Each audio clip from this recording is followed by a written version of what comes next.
بسم الله الرحمن الرحیم. قدرمنو کتونکو، تاسو ته معلومه ده چې د خیبر پښتونخوا په 19 ضلعو کې په 19 دسمبر باندې بلدیاتي انتخابات کیدونکي دي. په دې کې اگر چې د تحصیل معیار مختلف پوسټونه دي، دغسې کونسلران دي، هر څه، خو معیار پېښور د ټولو خیبر پښتونخوا په سرخار پېښور کې معیار پېښور د ټولو نه اهم سیټ دی او د هغې لپاره په دې وخت کې د څلورو پاټو په منځ کې مقابله کیدونکې ده چې په هغې کې د جی یو آی کینډیډیټ زبیر علي خان زموږ سره دا وخت کې موجود دی. نور چې کومې پارټیانې دي، دا فورم، دا چینل زموږ هغوی لپاره هم آفر دی. که فرض که هغوی سره ټایم وي او هغوی موږ ته په دغې باندې خپل پیغام رسول غواړي، نو هغوی هم راتلی شي. زبیر علي نه هم دغه پوښتنه کوو. زبیر علي خان دا راته ووایه، یو هفته تقریبا پاتې ده، د نورو پاټو په مقابله کې ته ولې ځان د دې لپاره سوټیبل ګڼې، ځان موزون ګڼې چې یاره زه د پېښور ښه خدمت کولی شم؟ بسم الله الرحمن الرحیم. ټول نه ډومبی خوشم سمه ستاسو شکریه ادا کوم. د عوامو دپاره زمونږ د یو خبر رسا ذریعه لګیا وی ګرځېږئ چې څنګه تاسو ویلي چې بلدیاتو الیکشن لګیا دی په 19 دسمبر باندې په دې سیمه باندې منعقد کېدونو کې دی. د پېښور د مشکلاتو، د پېښور د تکالیفو، پېښور کې چې کومه د بدامني ده، پېښور کې چې کوم زمونږ د نکاسي سیسټم طبعي طرف ته روان دی، پېښور کې چې کوم زمونږ نارینه، زنانه، ماشومان، بوډاګان څښه او بس کلو باندې مجبوره دي. دلته کې د ټرافیک انتهایی ناقص صورتحال دی او یو بدترین منظر پیش کوي ټول ښار من حیث القوم چې څوک هم په دې لاره ځي، که هغه د چېرته د نور دور دراز علاقو نه خلک راځي، نو ډېر زیات زموږ د ښار بدترین منظر پیش کوي. بله چې بیا زه چېرته هم موږ تلي وو، که بهر ملک ته تلي یا که په خپل په دې ملک کې اندرون سفر هم کړی، د تاجر برادري په پلیټفارم چېرته په ډیلیګیشنز کې ناست وو، نو زړه م خوږېږي. زه د دې خاورې پیدا شوی ماشوم یم، دلته کې غټ شوی یم، دلته مې تربیت کړی دی. خلکو تاجر برادري ده، که هغه تنظیمونو والا خلک دي، که هغه اساتذه کرام دي، د دې په جامعاتو کې مې سبق ویلی، نو بیا افسوس کېږي او زړه م خوږېږي چې کله چا سره کینو هغه وایي چې یار په پاکستان کې خو ستا ښار 5م نمبر د آلودګۍ حساب سره بدترین ښار دی. د ترقۍ په مد کې که موږ وګورو نو چې کوم پستۍ طرف ته تللی، نو زموږ ښار په 5م نمبر شمار کېږي. بیا که انټرنیشنل فورمز باندې کینو، د تاجر برادرۍ موږ هغه یعنی اواز رسو د چمبرز په ترو، نو هلته کې په موږ باندې دا کوېسچن اوچت شي چې په ټوله دنیا کې پاکستان کې پېښور ښار په 50م نمبر دی د آلودګۍ حساب سره، نو زموږ زړه خوږېږي. نو د اجتماعي امورو دپاره، د اجتماعي کار دپاره، د خپل ښار روښانه کولو دپاره موږ دا یو عهد وکړل، یو فیصله م وکړله د جماعت په وساطت سره، د تاجر برادرۍ په وساطت سره، د مختلف شعبو چې څومره م د ژوند شعبې دي هغې سره تړلی شوي چې څومره م خلک دي، هغوی زموږ مرسته تایید هم وکړل او موږ یې مجبوره کړو چې دې ښار ته راوړاندې شو، ځکه چې د 8 کالو نه زموږ ښار انتهایی پسمانده پاتې دی. زه دا تپوس کوم ستاسو په وساطت سره د هغه خلکو نه چې کوم لګیا دي دوباره په نوې وعدو دعوو سره را میدان ته شو، نو عوام دې د دوی احتساب وکړي چې په 8 کاله کې دې زموږ ښار پېښور دپاره څه وکړل چې اوس په بحیثیت معیار یو ممبر راځي او ورته وعدې کوي چې زه به پېښور نه د ګلونو ښار جوړ کړم، زه به پېښور کې ترقیاتي کار وکړم، چې ستاسو د ادنا یعنی د کاونسلر لیول نه والې ته وزارت عظما او صدر پورې په ټول منصبونو ستاسو د جماعت مشران ناست دي، نو د دومره غټ عهدو باوجود زما ښار ولې د پسماندګۍ شکار دی؟ زبیر بھائی، خبره بیا سوال دلته هم دا پورته کېږي چې کله د کونسلر نه واله تر د صدر پورې، د وزیر اعظم پورې چې د هغه د پی ټي آی یعنې ستاسو مخالف ګوند چې د مخالف جماعت کسان دلته ناست دي، نو یو میر پېښور تاسو څه ګڼئ دغه عهدې سره به څومره اختیاري چې تاسو به د پېښور شکل و صورت بدلول غواړئ او خپل 3 یا 4 ترجیحات هم راته وښایئ چې کوم ستا ترجیحات وي؟ که ته فرض که میر جوړ شي نو پېښور کې به کوم غټ غټ کارونه فوري طور باندې شروع کول غواړئ؟ شمس بھائی، ستاسو د پیله سوال حوالې سره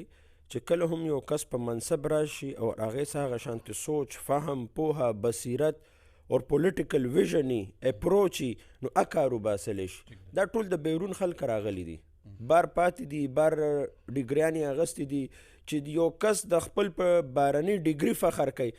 زه ولې فخر ونه کړم د خپل د دې سیمې د دې خاورې په یونیورسټۍ باندې چې د یو کس سوچ دی چې زه د بار ډیګري ما واغسته او دا ما ډېره غټه توره وکړه. دیو ته د دې علاقو مسایل پتم نشته او نه دیو سره هغه فن شته دی.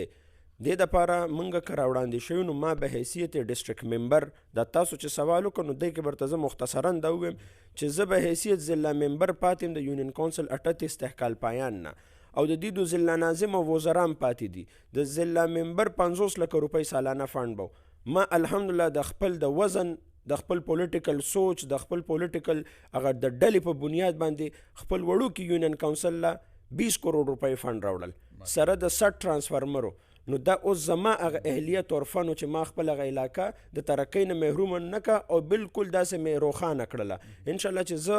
د بحیثیت میر د پیښور منتخب شم نو زه به عوامو ته چې زه یونین کونسل له 20 کروڑ روړی شم نو زه به بیا د میرشپ پیښور دپاره څومره فنډ پیدا کولی شم. دا زما یو سوچ دی، زما یو پوهه ده، زما یو اپروچ دی. انشاءالله تعالی په دې کې به ښه بھرپور د ښار دپاره ترقیاتي کارونه کوو. زمونږ چې کوم اولین 3-4 پرایورټیز دي نو پیله پکې مونږ د ټرافیک مسله ایښې چې چېرته بېروزګاري، مهنګایي، د غربت، د بدامنۍ په وجه زمونږ ولس پریشانه دی. هلته کې د ټرافیک په وجه هغه ذهني ډپریشن شکار شو. که بهر نه خلک راغلي دي، که اندرون خلک دي، نه ډاکټر له څوک په ټایم رسېدی شي، نه جنازو دواګانو له څوک تلی شي، نه خپل روزمره ضروریات زندګي له په هغه وخت باندې تلی شي. نو زمونږ اول پرایورټي به د ټرافیک یو هغې دپاره مونږ یو ټوس حکمت عملي اپناو کړې ده. انشاءالله تعالی دا ښار به سیګنل فري ښار د خیره سره جوړو. دویمه زمونږ نکاسي ده، لږ وړوکې معمولي که باران وشي نو زمونږ دا ښار بالکل د سیلاب منظر پیش کوي. د هغې دپاره د ډرنیج صفایي پکار ده، سیسټم پکار ده. زمونږ مین د پیښور دوه یعنی د نکاسۍ ډرنیج ځایونه دي چې هغې موږ پراپر صفایي وکړو، د دې ښار نه به دا مسله ختمه شي. یو شی کټه ده او یو خیبر پښتونخوا اسمبلی سره انډرګراوند دلته کې مین ډرنیج سیسټم دی، خو دیو سره هغه سوچ نشته دی. ځکه چې یو کس صرف د عهدو دپاره راوړاندې شي او جګړې کوي، هم په جماعتونو کې دننه هم په خپله ډله کې، نو هغه د منصب خواهشمند دي، هغه د عوامو د حقوقو خواهشمند نه. او چې کله د عوامو د حقوقو والا خلک راوړاندې شي نو بیا الله تبارک وتعالی مدد او نصرت امي. زبیر علي صاحب تاسو ته معلومه ده چې خلک په موجوده حکومت کې ټیک ده، د ګرانۍ نه د نور د هغوی د پالیسو نه ډېر زیات تنګ هم دي او یو قسم د جمهوریت نه زړه توري شوي دي. ووټ له دغه خلک رایستل چې دی دا ځان له غټه مسله ده. سره د دې چې تاسو د نورو پارټو سره اتحاد کړی دی، قومي وطن پارټي هم ستاسو په حق کې هغوی خپل کینډیډیټ دستبردار کړی دی، مسلم لیگ نون هم خپل کینډیډیټ تاسو ته کېنو، نو دا خو تاسو ته یو ایج شته، یو فایده خو تاسو له درکوي. خو د دغه خلکو ووټران رایستل دا به تاسو لپاره څنګه ممکن وي؟ پخپله به یې راوباسئ، هغوی تاسو سره ګرځي، یا دا خلکو ته څه پیغام ورکول غواړئ؟ شمس بھائی دا تاسو چې کوم سوال وکړل دا زه په خپل هر تقریر او جلسه کې وایم او زه د عوام ته، نوجوانانو ته خصوصا دیو ته دا پیغام ورکوم چې یو مخصوص طبقه لګیا ده، یو مطلب هغه سوچ یې سمجې منصوبې کې تحت چې ورته موږ ویو،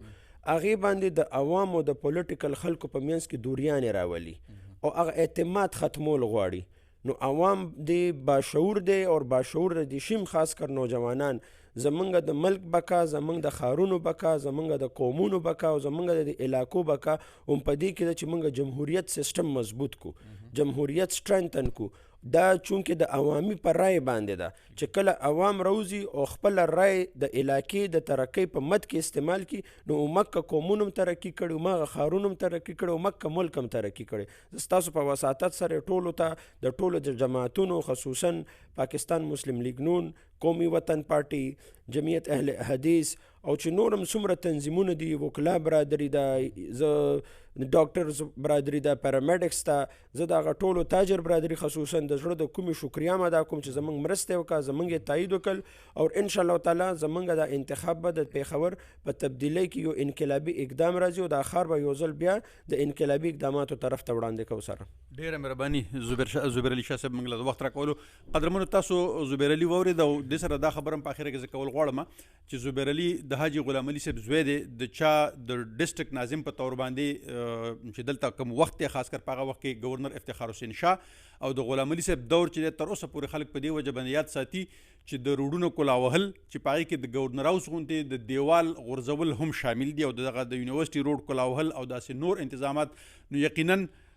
د خپل پلار دغه تجربه چې ورسره شامل حال وي، د هغه مرسته چې ورسره وي، د هغه رهنمایي چې ورسره وي، نو یقینا که زبیر علي میر پیښور منتخب شي نو ډېر زر به دغه اقداماتو کې د کم ترجیحات چې هغه خپل تاسو سره بیان کړل. یو جهان مننه.